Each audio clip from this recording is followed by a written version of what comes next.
Hello friends, welcome to Chitra Science Hub. Today we will discuss about growth curve. Growth को हम कैसे define करते हैं? किसी भी ऑर्गेनिज्म के या तो उसका साइज में इंक्रीज हो या उसका मास बढ़े तो उसे हम ग्रोथ कहते हैं। लेकिन माइक्रोबायोलॉजी में हम बहुत छोटे माइक्रो ऑर्गेनिज्म से डील करते हैं, जैसे कि बैक्टीरिया।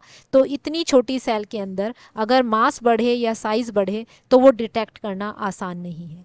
इसलिए माइक्रोबायोलॉजी में हम ग्रोथ को कंसीडर करते हैं इंक्रीज इन सेल पॉपुलेशन, कि सेल पॉपुलेशन बढ़ी है तो ग्रोथ है और अगर नहीं बढ़ी तो ग्रोथ नहीं है। अब ग्रोथ कर्व हम कैसे देखते हैं, कैसे स्टडी करते हैं? बैक्टीरियल कल्चर की ग्रोथ जो हम स्टडी करते हैं वो हम बैच कल्चर में करते हैं। बैच कल्चर क्या है? बैच कल्चर है एक क्लोज्ड वेसल हमने ले लिया, चाहे तो कोनिकल फ्लास्क या हमने एक टेस्ट ट्यूब, और उसमें कुछ अमाउंट हमने लिक्विड मीडियम का ले लिया, एक सिंगल बैच। इसमें फर्दर ना ही हम कोई मीडियम डालेंगे ना ही कोई यहाँ से न्यूट्रिएंट निकालेंगे। अब इस सिंगल बैच ऑफ मीडियम में हम बैक्टीरिया इनोकुलेट कर दे रहे हैं। तो जो ग्रोथ हम इसमें स्टडी करेंगे वो हम बैच कल्चर में कही जाएगी। तो बैच कल्चर एक क्लोज्ड वेसल है जिसमें एक single batch of liquid medium है और हम इसे सूटेबल कंडीशंस के अंदर इंक्यूबेट करते हैं। जैसे कि 37 डिग्री सेंटीग्रेड टेम्परेचर चाहिए तो उसमें हम इसे इंक्यूबेट करेंगे। कोई फ्रेश मीडियम हम इसके अंदर नहीं डालेंगे और यहाँ से कोई सेल भी हम नहीं निकालेंगे। अब जो बैक्टीरियल सेल है वो बाइनरी फिजन से डिवाइड करती हैं। बाइनरी फिजन में क्या है, जैसे एक सेल है, ये सेल साइज में बढ़ेगी, अपना जो कंटेंट्स है उन कंटेंट्स को सिंथेसाइज करेगी। जैसे कि ये न्यूक्लिक एसिड है, न्यूक्लिक एसिड को रेप्लिकेट करेगी और उसके बाद एक सेल जो है वो दो सेल में डिवाइड हो जाती है और दोनों सेल आइडेंटिकल होती हैं, एक जैसी, और इन्हें हम ड्यूटर सेल्स कहते हैं। तो ग्रोथ ऑफ बैक्टीरियल सेल हम कैसे देखते हैं? इंक्रीज इन सेल पॉपुलेशन, यानी कि जो आपकी नंबर ऑफ सेल्स हैं वो कितनी बढ़ रही हैं with incubation time. Growth curve जो हमारे पास आता है इन ए बैच कल्चर, उसमें 4 फेजेस हमें मिलते हैं। ये देखिए नीचे डायग्राम में हमने एक एक्सिस पे लिया है इंक्यूबेशन टाइम इन आवर्स और एक एक्सिस पे लिया है हमने log of number of cells, जितनी नंबर ऑफ सेल्स उसके अंदर हैं उनका लॉगरिथम किया है और वो हमने इस एक्सिस पर लिया है। तो हमें 4 फेज मिले, लैग, लॉग, स्टेशनरी और डेथ फेज। इस वीडियो में हम पहला फेज डिस्कस करेंगे, फिर आगे की वीडियोस में हम एक एक फेज डिस्कस करते जाएंगे। पहले लैग फेज, जब हम कोई भी माइक्रो ऑर्गेनिज्म लेते हैं और उसे फ्रेश कल्चर मीडियम में डालते हैं तो कुछ टाइम तक कोई भी इंक्रीज जो है सेल नंबर में नहीं होता। ये देखिए डायग्राम में स्ट्रेट लाइन है सीधी, यानी कि यहाँ कोई भी इंक्रीज नहीं है सेल नंबर में। इस पीरियड को हम लैग फेज कहते हैं। अब इसमें सेल नंबर में इंक्रीज क्यों नहीं होता?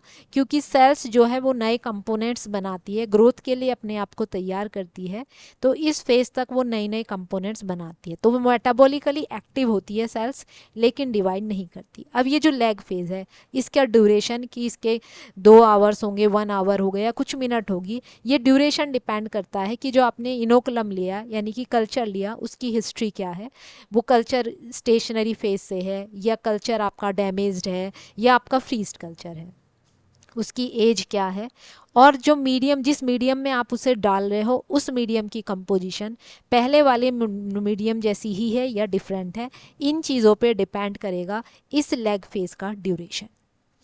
लैग फेज लंबा होगा अगर इनोग्लम, यानी कि जो शुरू में आप कल्चर मीडियम डाल रहे हो वो ओल्ड कल्चर से, ओल्ड कल्चर का मतलब जो स्टेशनरी फेज में ऑलरेडी हो या जिसे लंबे टाइम तक हमने रेफ्रिजरेट कर रखा हो।